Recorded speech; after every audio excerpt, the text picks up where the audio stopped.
آنا زاد ازل ہے لئی قاف کا سیدہ فاطمہ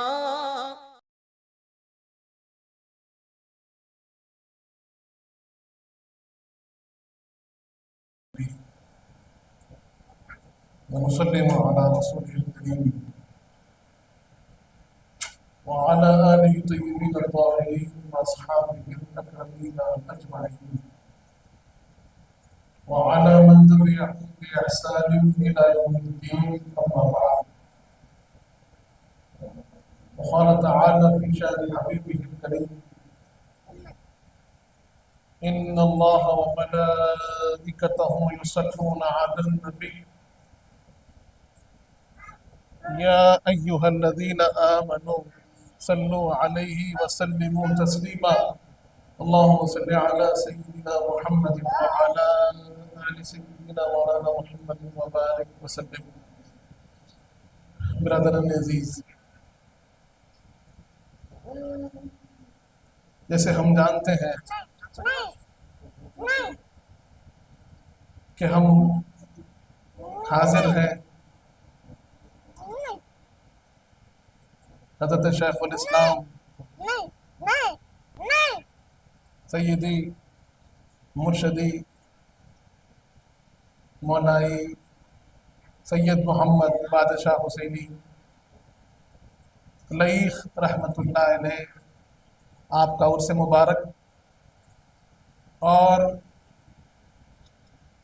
ساتھ ہی ساتھ سیدی مرشدی مولائی سید شاہ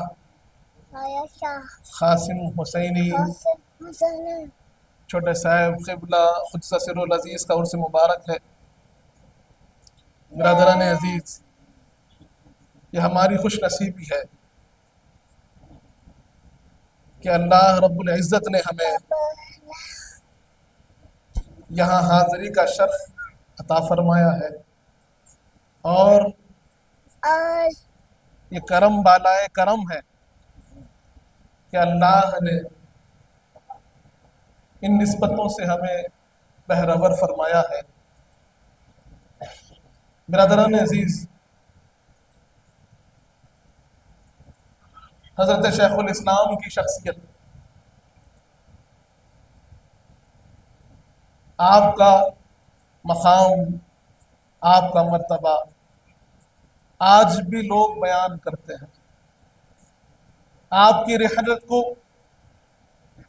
کم و بیش 63 برس ہو گئے، اور اس کے بعد بھی لوگ جب بھی حضرت کو یاد کرتے ہیں تو بے چین ہوتے ہیں، بے قرار ہوتے ہیں، اور ساتھ ہی ساتھ آپ کے کوئی نہ کوئی ایک واقعے کو ذکر بھی کرتے ہیں.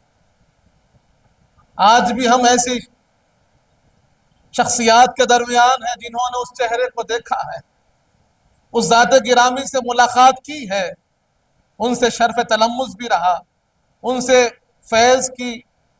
وہ جو بہراوری تھی اس سے حصول بھی رہا. برادران عزیز، ہم جانتے ہیں کہ حضرت شیخ الاسلام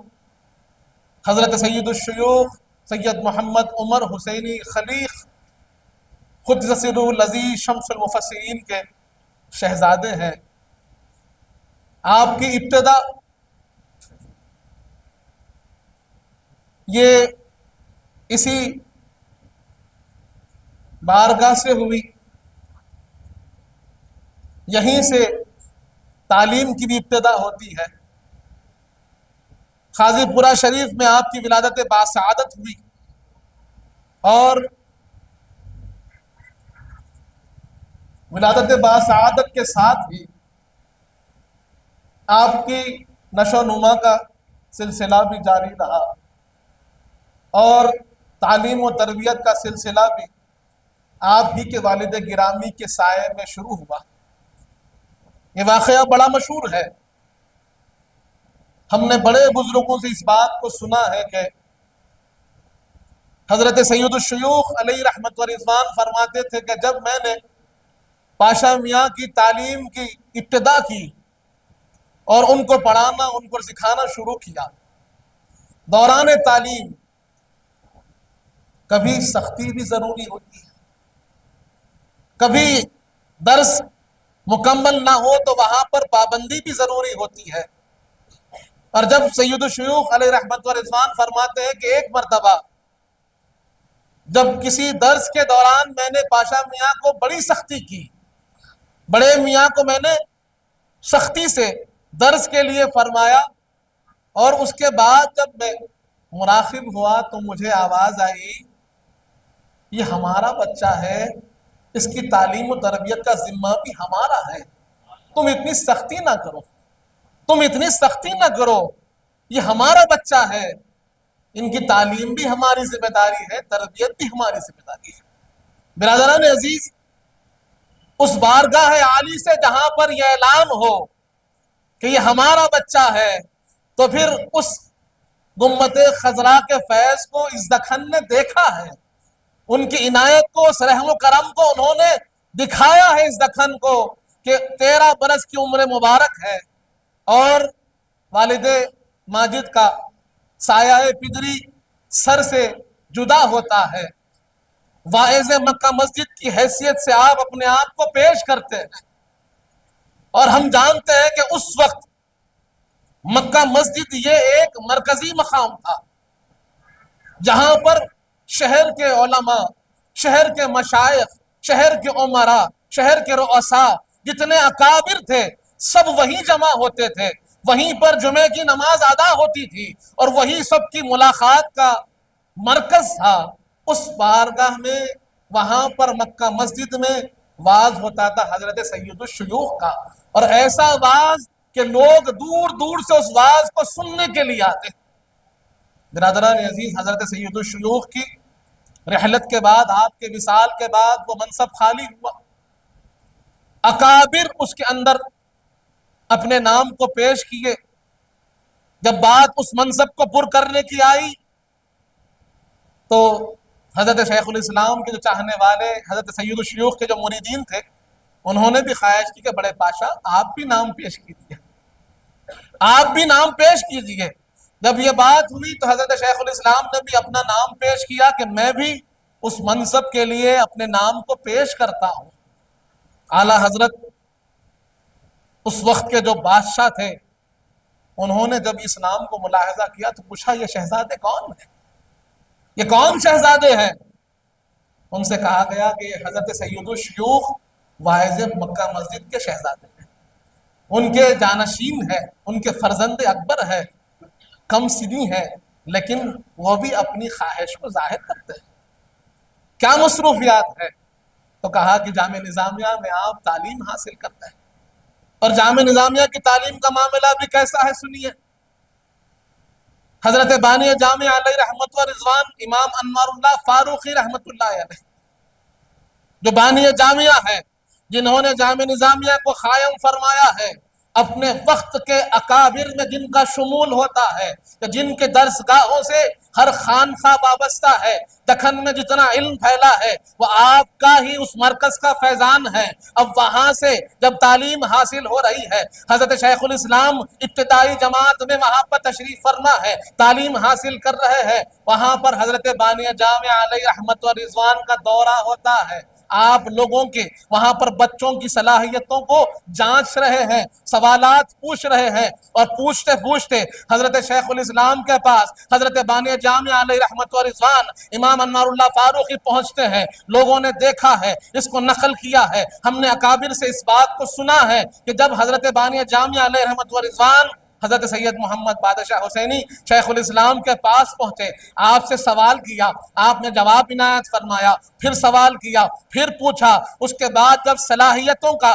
آپ کو اندازہ ہوا، حضرت بانی جامعہ علیہ رحمت و رضوان نے پوچھا یہ شہزادے کون ہے؟ کہا گیا یہ حضرت سید الشیوخ کے شہزادے ہیں۔ تو میں نے اپنی کانوں سے اس بات کو امیر جامعہ حضرت مفتی خلیل احمد صاحب حفظہ اللہ سے سنا ہے، آپ نے یہ واقعہ ہمیں سنایا ہے کہ حضرت بانی جامعہ سے یہ واقعہ نقل ہے بادشاہ، کہ حضرت نے فرمایا کہ اگر ایک ایسا بچہ ہر سال نکلے تو میری کوشش کامیاب ہے۔ تو حضرت شیخ الاسلام کا معاملہ وہ تھا کہ آپ کے اساتذہ آپ پر فخر کرتے تھے. جب بھی جلسہ ہوتا نظامیہ کا تو جب تک آپ تشریف فرما رہے اس جلسے کی صدارت بھی آپ فرماتے تھے, وہاں پر خصوصی خطاب بھی آپ کا ہوتا تھا, اور آپ کے اساتذہ جو اس وقت کے ائمہ ہیں, اس وقت کے عمائد ہے, بیٹھے ہوئے ہیں, تشریف فرما ہے, اور اپنے شاگرد کے کلام کو سنتے ہیں, واعظ کو سنتے ہیں, تو کہتے ہیں واہ پاشا میاں, واہ پاشا میاں, کیا نکتہ بیان کیا ہے, کیا اچھا بیان فرمایا ہے. تو یہ آپ کا مقام رہا کہ اپنے اساتذہ, آپ کے اساتذہ آپ پر فخر کرتے تھے. پوچھا گیا یہ شہزادے کون؟ تو کہا گیا کہ یہ حضرت سید الشیوخ کے شہزادے ہیں. جامعہ نظامیہ میں درس حاصل کر رہے ہیں, تعلیم کا سلسلہ جاری ہے, تو اعلیٰ حضرت نے کہا کہ میں سننا چاہتا ہوں, شہزادے کو موقع دیا جائے. ممبر پر لایا گیا. 13 برس کے شہزادے ہیں, 13 برس کی عمر میں آپ مکہ مسجد کے ممبر پر اپنے والد گرامی کی جگہ پر تشریف فرما ہوتے ہیں, کھڑے ہو کر واعظ کرتے ہیں, تو ایسے نکات بیان ہو رہے ہیں, ایسا واعظ ہوتا ہے کہ اعلیٰ حضرت دیکھ کے کہتے ہیں واہ واہ, شیر کا بیٹا شیر ہوتا ہے, شیر کا بیٹا شیر ہوتا ہے. الولد سر لابیہ, الولد سر لابیہ, یہ بات مشہور ہے کہ بیٹا جو ہوتا ہے وہ والد کا جانشین ہوتا ہے, والد کے راز ہوتا ہے, والد کا پرتو ہوتا ہے, والد کا مظہر ہوتا ہے. تو اس مظہر کو ہم نے دیکھا ہے حضرت شیخ الاسلام میں کہ سید الشیوخ نے جو کام ابتدا کیے تھے, جس کام کی آپ نے بنیاد رکھی تھی, اس کو کامیابی کے ساتھ آگے بڑھایا ہے حضرت شیخ الاسلام نے. برادران عزیز, ہم دیکھتے ہیں یہ خاطر چمن ہے, یہ لہلہاتا ہوا چمن, اس کی پیچھے جو محنت ہے حضرت شیخ الاسلام کی وہ ہم جانتے ہیں. یہاں وہ چہروں کو ہم نے دیکھا ہے کہ جو اس منظر کو دیکھے, آپ کی محنت کو دیکھے ہیں. ہم جانتے ہیں حیدرآباد کے حالات بہت اتار چڑھاؤ دیکھے, حالات کے اندر بہت سے اتار چڑھاؤ آئے, اور ایک وقت ایسا بھی آیا کہ سقوط حیدرآباد جسے کہتے ہیں, کہ حیدرآباد کی جو یہ ریاست تھی وہ ختم ہوئی, اور سقوط کے ساتھ ایک عجیب افراتفری کا ماحول بھی پھیلا. خصوصاً مسلمانوں کا کوئی پرسان حال نہ تھا, بادشاہت ختم ہو چکی تھی, افراتفری کا ماحول ہے, لوگ اپنی جان کے لیے ڈر رہے ہیں, کوئی ان کو راستہ دکھانے والا نہیں, کوئی ان کے حالات کو پوچھنے والا نہیں, کوئی ان سے بات کر کر ان کو سمجھانے والا نہیں, اگر دکھ درد کے مارے ہیں تو ان کے دکھ کے درد کو بانٹنے والا نہیں. اس موقع پر جب دیکھا گیا کہ مسلمان بے یار اور مددگار ہے, کوئی ان کا پرسان حال نہیں, تو حضرت شیخ الاسلام آگے بڑھتے ہیں, اور آپ نے صدر مجلس علماء دکن قائم فرمایا, جو جماعت آج بھی اپنی کارکردگی کے لیے مشہور ہے, جو جماعت اپنی نمائندگی کرتے ہوئے اپنے کارہائے انجام دے رہی ہے, اس کی بنیاد ڈالنے والے حضرت شیخ الاسلام ہیں. اس وقت تو احاطہ اور دائرہ بہت وسیع تھا, وہ لوگ جو پریشان ہیں ان کو جوڑا جاتا تھا, جن کو مالیے کی ضرورت ہوتی ان کو مالیہ دیا جاتا تھا, جن کو گھردار نہ ہو ان کے لیے گھردار کا ساز و سامان عطا کیا جاتا تھا. اس طور پر جہاں مسلمانوں کو ضرورت تھی, مسلمان جہاں بے چین و بے قرار تھے, وہاں پر ان کی رہنمائی کا, ان کی رہبری کا کوئی بیڑا اٹھایا ہے تو حضرت شیخ الاسلام نے اٹھایا. برادران عزیز, ہم دیکھتے ہیں کہ لوگ سودی قرض میں مبتلا تھے, حالات ایسے کہ بغیر قرض لیے کام نہیں ہو رہا ہے, اور قرض کے جو ادائیگی ہے صرف سود میں ان کے گھر بک جا رہے تھے,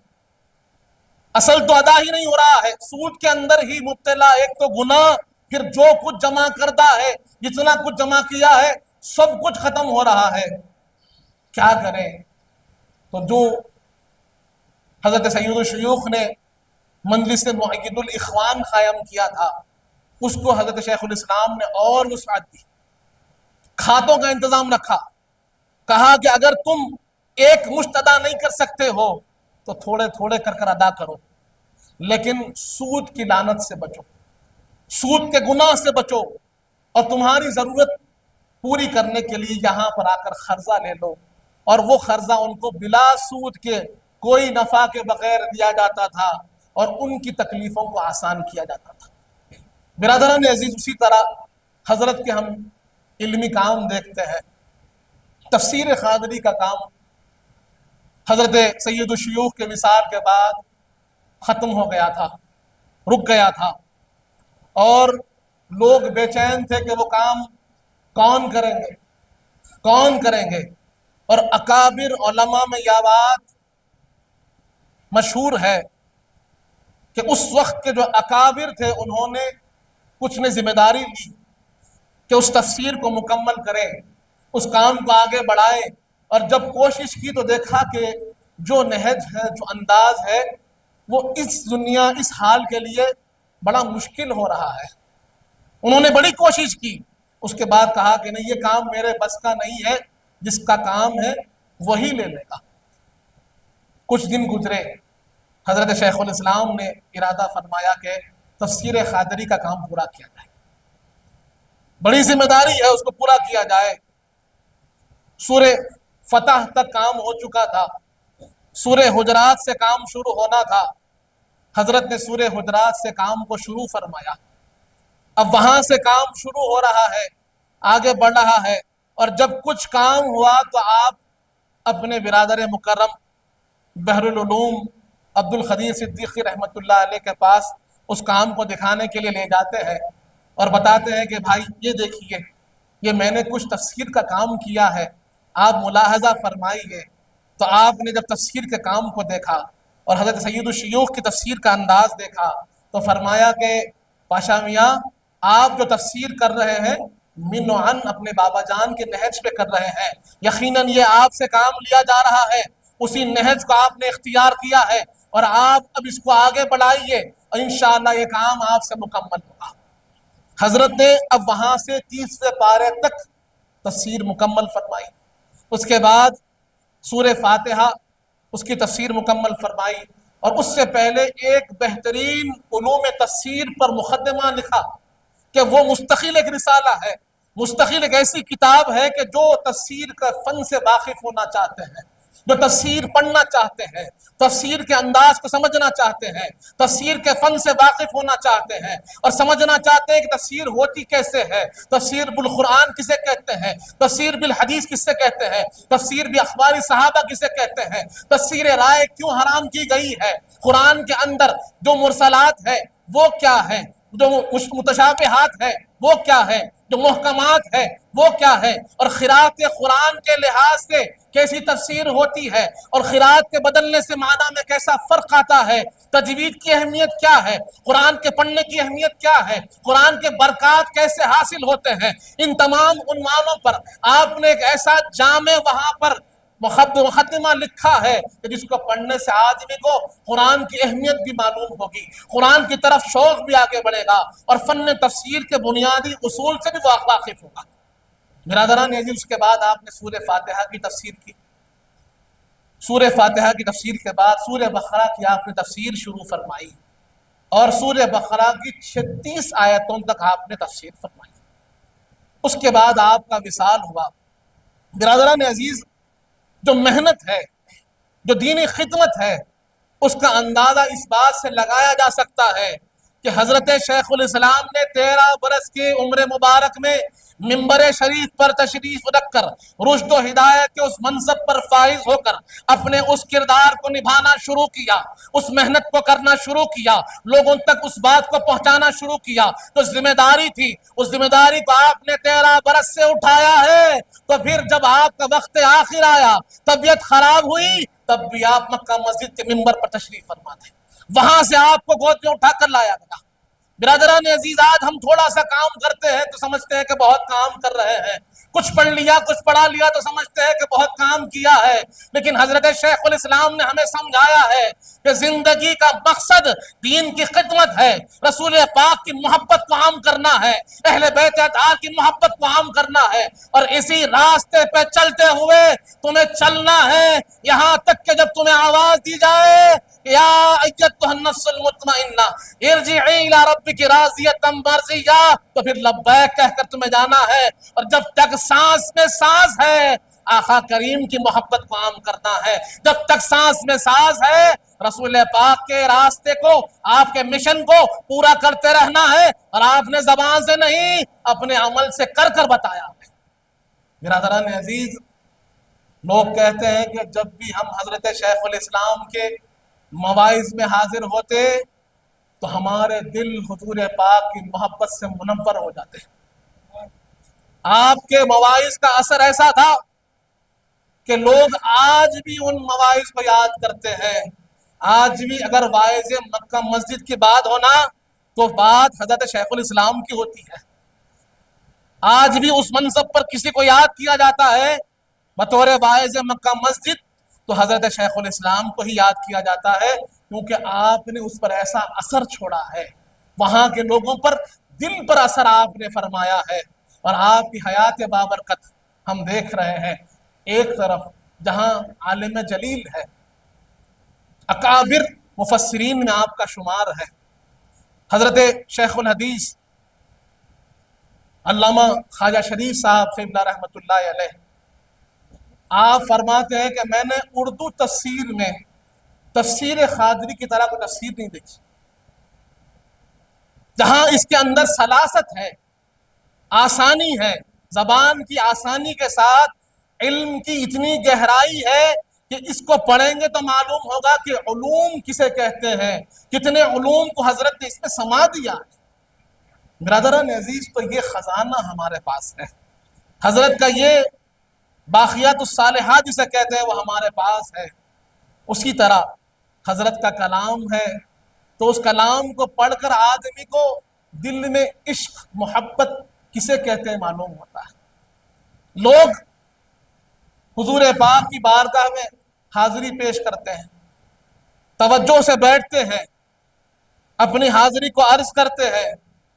اور کئی مرتبہ یہ شکایت ہوتی ہے کہ جب بھی ہم توجہ کر کے بیٹھتے ہیں تو توجہ جمتی نہیں، معروضہ پیش ہوتا ہے تو محسوس نہیں ہوتا کہ دل کا جو حال ہے وہ صحیح انداز میں بیان ہو رہا ہے یا نہیں ہو رہا ہے۔ کئی لوگ یہ کہتے ہیں کہ جب ہم بارگاہ میں حاضر ہو، اس گنبد خضرا کے سائے میں حاضر ہو تو اس وہاں کے منظر کو دیکھ کر سب کچھ بھول جاتے ہیں، عرض کرنا نہیں آتا، کچھ معروضات پیش کرنا نہیں آتا، اور وہ اس بارگاہ کا سلیقہ ہمیں سمجھ نہیں آتا کہ کیا کہیں۔ اس کے ساتھ ہم نے یہ بھی سنا ہے جب کچھ سمجھ نہیں آتا تو ہم حضرت کا کلام پڑھتے ہیں، عرض کرتے ہیں اے ختم رسول سید کل سرور ذی شان، سلطانوں کے سلطان تم قبلہ دل کعبہ جاں مرکز عرفان، اور حاصل ایمان تم سامنے ہو اور میں ہوتا رہوں صدقے، مقصد یہ برآئے احسان کئی تم نے کیے تم پہ میں قربان، ہاں یہ بھی ایک احسان۔ برادران عزیز، لوگوں کی دل کی توجہات اس کلام سے مرکوز ہو جاتی ہے، جو کچھ کہنا چاہتا ہے زبان اگر اس کی اجازت نہ دے ان اشعار کے ذریعے ساری باتیں ہو جاتی ہے۔ کبھی کہتے ہیں اب سخت پریشان ہے سرکار کی امت، ایک چشم عنایت مردوں میں جو تم چاہو تو پڑ جائے ابھی جاں، اے عیسی دوراں سرکار نئی خواب کا محتاج کرم ہے، نسبت کی قسم ہے صرف ایک نظر آپ کی ہر درد کا داماں، اے خسرو خوباں۔ برادران عزیز، تو لوگوں نے کہا ہے، اکابر بزرگوں نے اس بات کو ظاہر کیا ہے کہ دو کلام ایسے ہیں آپ کے کہ جب سرکار کی بارگاہ میں جاتے ہیں تو بے ساختہ زبان سے اے ختم رسول نکلتا ہے، اور جب بقی شریف حاضر ہوتے ہیں، مالک نیت دو جہاں کے پاس جاتے ہیں اور الفاظ نہ ملتے ہیں کہ وہاں کیا عرض کریں تو بے ساختہ آپ کا کلام نکلتا ہے کہ سیدہ فاطمہ